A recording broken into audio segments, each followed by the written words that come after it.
Hello students, let's read the question, and the question here it is assertion and reason type. Assertion says here that a premotor area, it could aid in sight and vision, whereas the reason is that a primary olfactory area, it is located in a temporal lobe.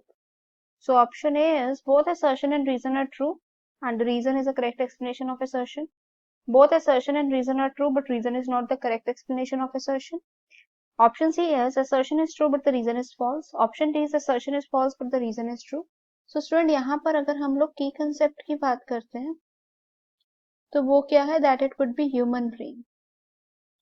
So student human brain जो है उसमें बहुत ज्यादा parts हैं, अलग अलग lobes हैं, सब लोब का अपना अपना फंक्शन है.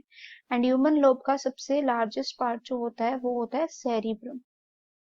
ठीक है स्टूडेंट, इसमें अलग अलग लोब्स होते हैं. कुछ लोब्स होते हैं जो ऑप्टिक नर्व्स, ऑप्टिक आपकी आई के साथ, विजन के साथ रहते हैं, कुछ आपके नोज के साथ रहते हैं. तो वही हम यहाँ पे डिस्कस करते हैं. सबसे पहले हम लोग बात करते हैं यहाँ पर एसर्शन के बारे में. तो स्टूडेंट जो एसर्शन हमें कह रही है वो कहती है कि जो प्री मोटर एरिया है, जो प्री मोटर एरिया है स्टूडेंट, वो इन्वॉल्व किसमें है, विजन और साइट में. नहीं, जो प्री मोटर एरिया है स्टूडेंट वो इन्वॉल्व होता है प्लान करने में, that is planning and coordination. Coordinate करके मूवमेंट करने में इन्वॉल्व होता है, ना कि विजन में स्टूडेंट. ठीक है. एंड अगर हम बात करते हैं रीजन का, तो रीजन स्टूडेंट ये बिल्कुल सही है कि जो ऑल्फैक्टरी एरिया है, ऑल्फैक्टरी एरिया का मतलब हो गया जो हमारे नोज से रिलेटेड है.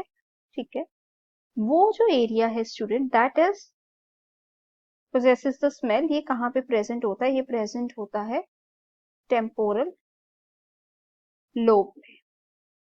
और यहाँ पे मैं आपको एक चीज और बताती हूँ, जैसे कि उन्होंने लिखा था ना प्री मोटर एरिया जो है वो विजन के साथ होता है, तो सोचिए जो विजन के साथ होता है वो होता है ऑसिपिटल लोब. ठीक है, तो ये आपको ये भी पता होना चाहिए. तो यहाँ पर स्टूडेंट असर्शन जो होगी वो तो होगी फॉल्स, बट हमारा रीजन सही है. ऑप्शन डी जो होगी वो होगी correct option. Hope it is clear. Thanks for watching.